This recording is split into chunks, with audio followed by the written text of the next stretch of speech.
Okay, our essential question in this video is how do I solve word problems? And in this unit class, we're really talking about, when we say solving word problems in this unit, we're talking about finding the x-intercepts, finding the solutions, finding the roots, finding the, we talked about this before, the zeros. So all these things mean the same thing. If you were to graph this equation, you'd look for where it crosses the x-axis.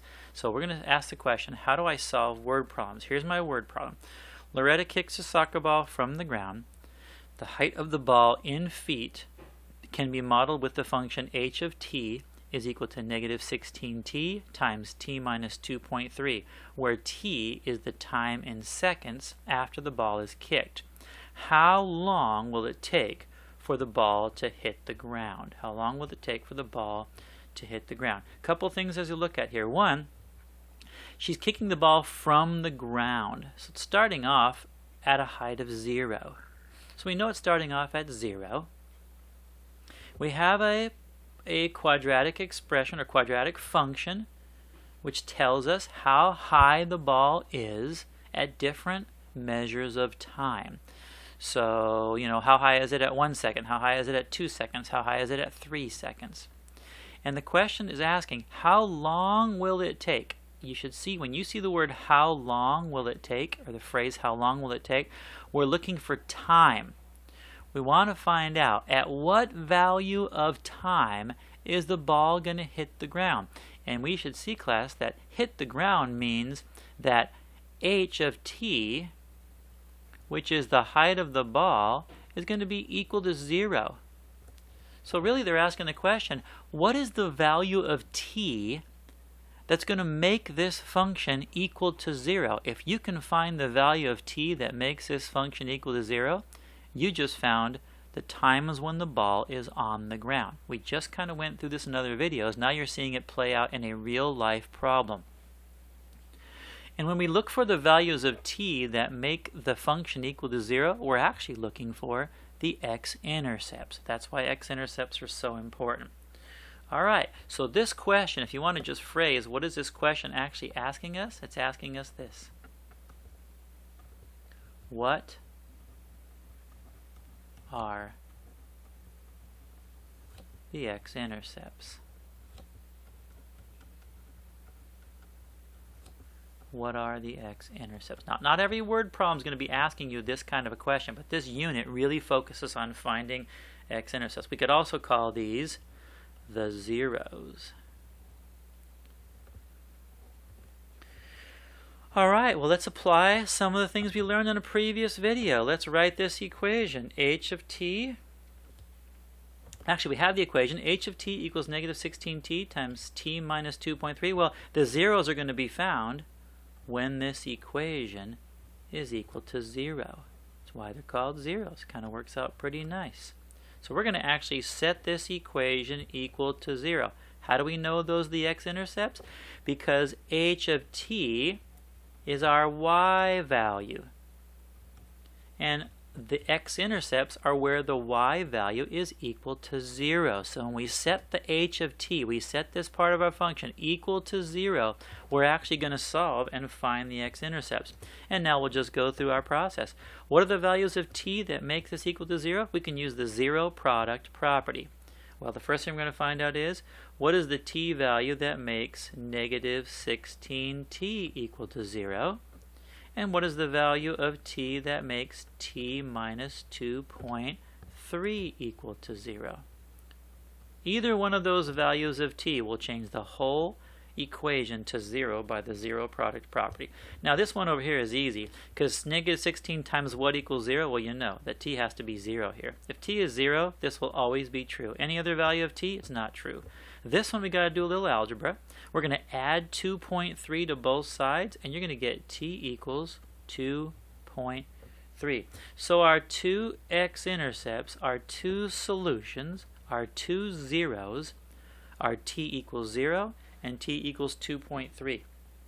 Now, funny thing is how long will it take for the ball to hit the ground? Well, we just found 2 times.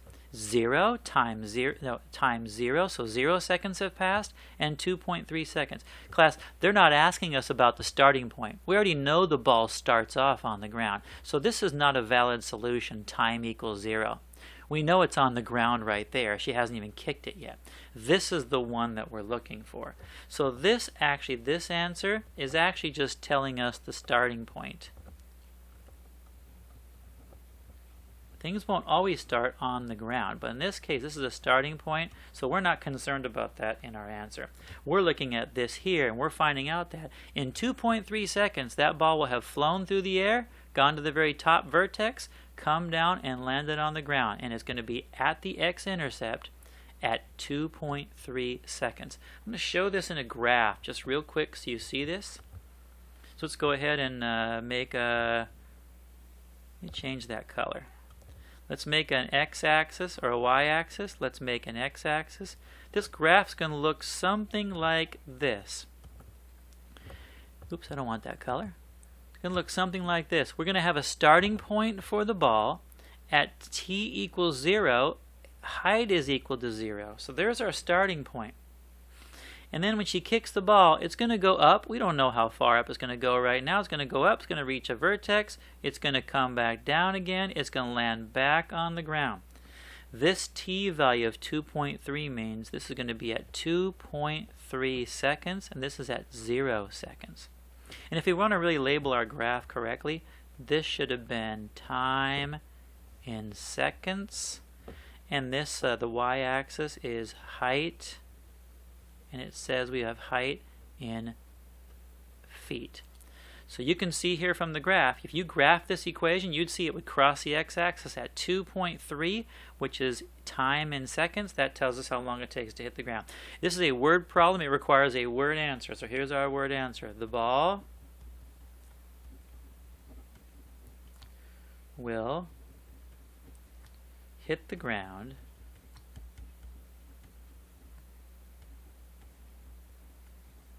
in 2.3 seconds.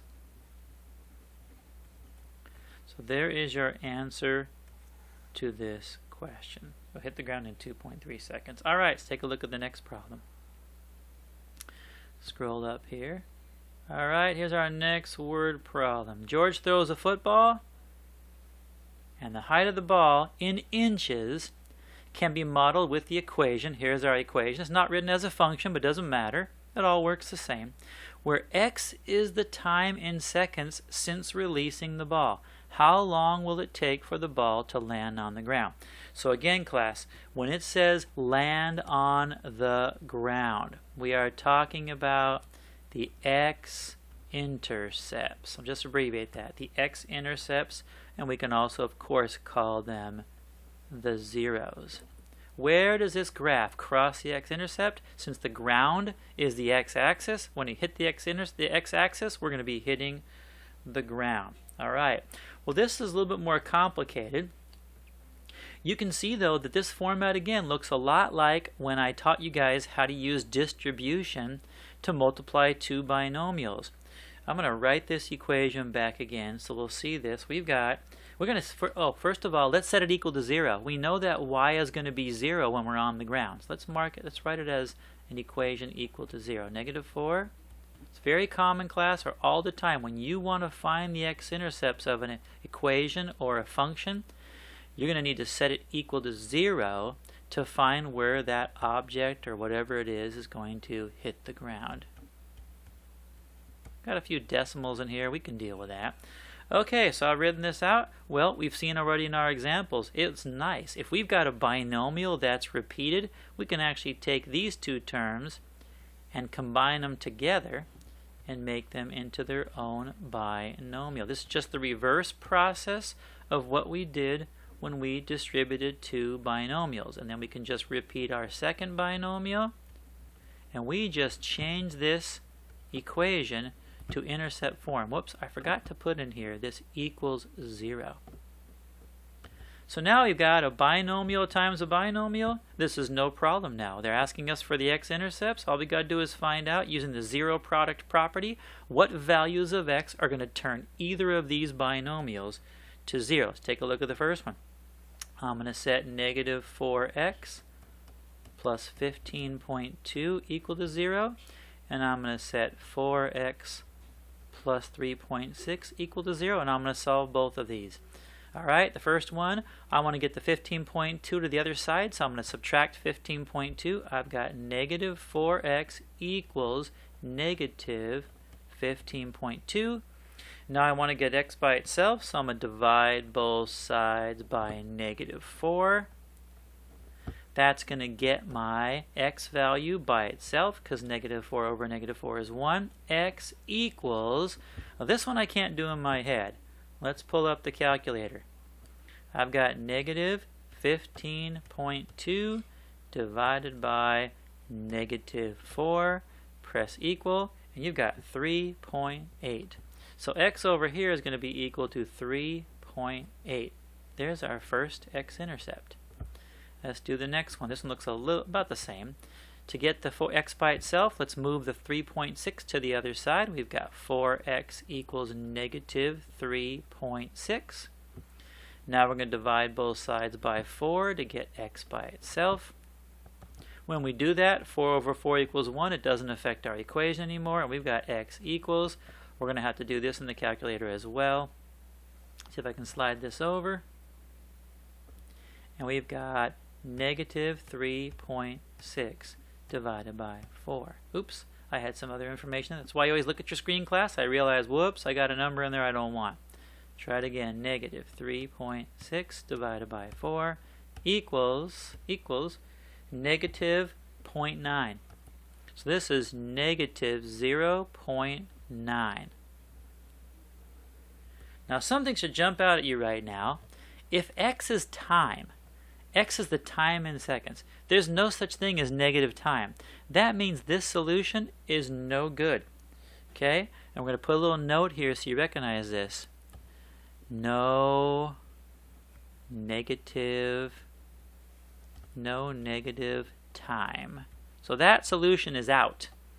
So the only possible solution to how long it takes for this ball to land on the ground, what is he throwing here? A football, is 3.8 seconds. So my final solution is, or my final answer is, the ball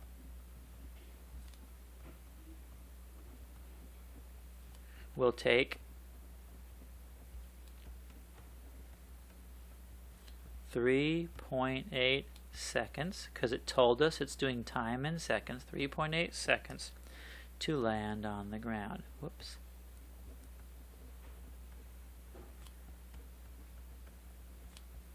I know I write very messy on these videos. That's why I'm talking you through it, to land on the ground. Now, just briefly before I wrap this video up, the question is, why are we getting a solution of negative 0.9? Where is that coming from? Let's look at that on a graph, and you guys are going to see why that happens. Why do we get this weird time that's negative? If you take a look at, whoops, let's make this straight lines. I'm going to go ahead and do a graph here. Okay. Let's take a look. Let's say, all right, he's going to throw the ball. And when you throw a football, you're not starting off on the ground like you are when you're kicking a soccer ball off the ground. So I know that at time 0, it's going to be up here somewhere. Maybe it's, I don't know, maybe it's 48 inches. Who knows? We're measuring height in inches here. So maybe it's 48 inches above the ground, depending on how tall George is. So he's going to throw the ball. It's going to go up, come back down again, and when it actually comes down as a parabola and hits the ground at this point, we know that that value is at 3.8 seconds. But take a look at where the parabola is here. If we extended the parabola further out and kept it going, you see that it actually also crosses the x-axis at a negative value. In this case, it's at negative 0.9. This is where the fake answer, negative 0.9, comes from. When you find the x-intercepts, it doesn't look at whether the number is logical or not. It just tells you where the parabola is going to touch the x-axis. When you get this solution, though, you know, hey, that's negative time, so that one we can rule out. It's not part of our answer. There might be some parabolas where both x-intercepts are valid, but in this case, there's no negative time, so our only possible answer is that the ball will take 3.8 seconds to land, and so we can go ahead and, oops, that's not a box. We can go ahead and put a box around our final answer. So there's some good examples of how we find the zeros, or how we find the places where an object lands on the ground using zero product property and using what we know about x-intercepts. That x-intercepts will always be where the y value of an equation is equal to 0.